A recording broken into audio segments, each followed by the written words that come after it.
Israel-Hamas war, hundreds of casualties, and no concrete solution. The war between Israel and Hamas has been going on since October 7, 2023. Hundreds have been killed and thousands injured on both sides.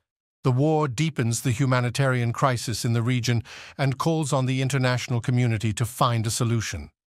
The war began on October 7, 2023, when Hamas launched rocket attacks on Israel.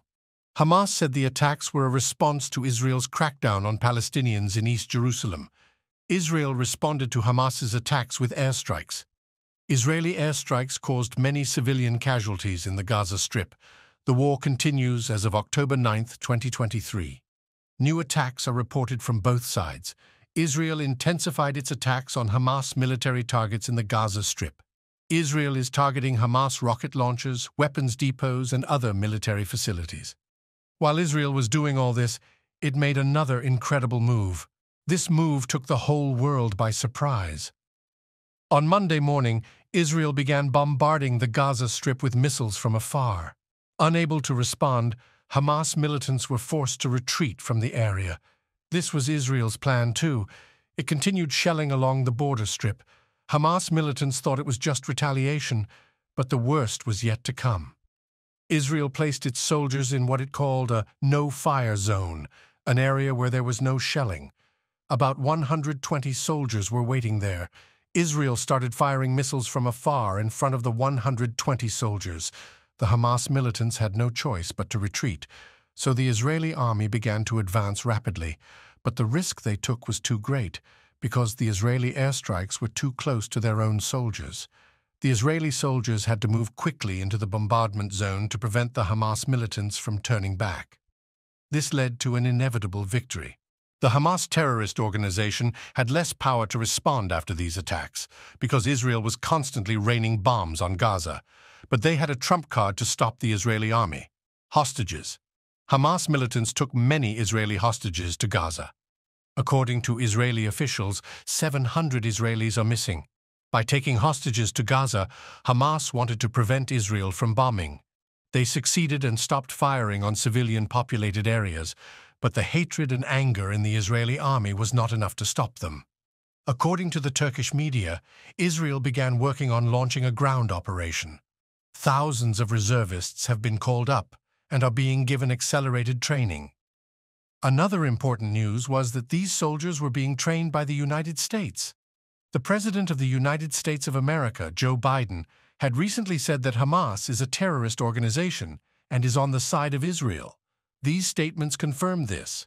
A statement came from Turkey, which has an important role in every war with its geographical location. Turkish President Recep Tayyip Erdogan announced that he was neither for Israel nor for Palestine. This dropped like a bomb on the public opinion. But according to many news writers, this statement was a very logical move. Turkey's position is in such a region. One side leads to Europe and the other to the Middle East. Recep Tayyip Erdogan's announcement pleased many European countries. If Turkey had chosen a side, it was only a matter of time before it would have been involved in a war. It is often thought in the world that the Turks are part of the Arabs, but the Turkish people, unlike the rulers, do not like the Arabs. They especially dislike the Palestinian people. Throughout their history, the Palestinians have always stabbed the Turks in the back. That's why the Turks don't like the Palestinian people.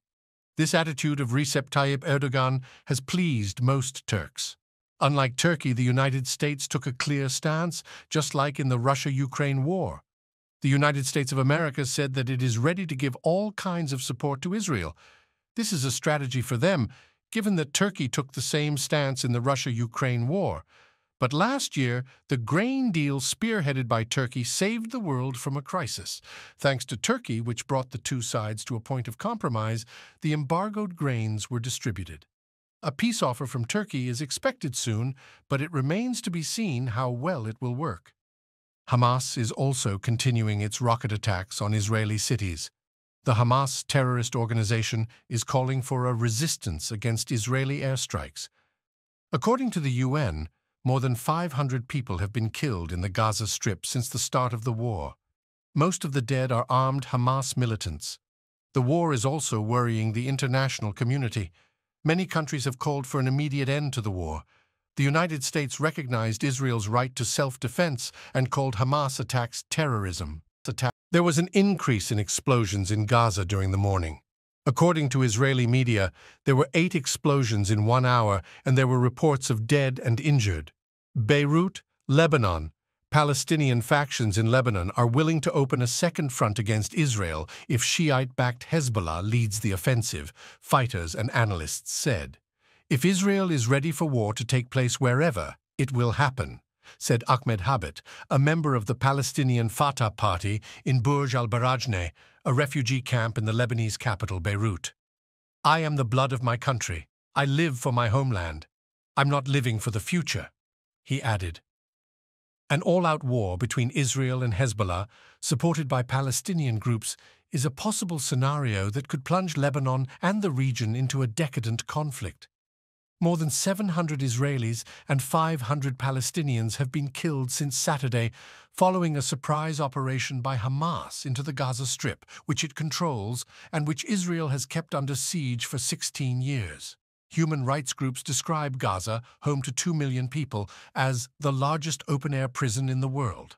On Monday, Israel announced that it had completely blockaded the coastal territory, cutting off water, food, and electricity supplies in an act of collective punishment that constitutes a war crime under international law. Unlike the fighters in Gaza, the Lebanese branches of Palestinian groups such as Hamas, Fatah, and the Popular Front for the Liberation of Palestine, PFLP, cannot carry out an attack against Israel alone. Enter Hezbollah, which launched a mortar attack on the occupied Sheba farms from Lebanon on Sunday. Israel responded with artillery strikes as it continued to fight Hamas fighters in southern Israel while indiscriminately shelling the Gaza Strip. Some analysts said the two sides may not be able to avoid or even welcome an escalation of major tensions. Whether a wider conflagration will actually occur, they said, may depend on the next steps Israel will take internally and against the Gaza Strip. If Israeli Prime Minister Benjamin Netanyahu can form a unity government, a conflict on this scale will be much more likely to occur, said Mohanad Hage Ali, a senior researcher at the Carnegie Middle East Center, a Beirut-based think tank. For Netanyahu to be able to take part on all fronts, he needs to feel himself politically safe, he added. In this news, we talked about the latest developments of the war between Israel and Hamas. We are trying to give you up-to-date news. Don't forget to subscribe to our channel to stay up on the news and find out the most accurate news instantly. Take care of yourself. Goodbye.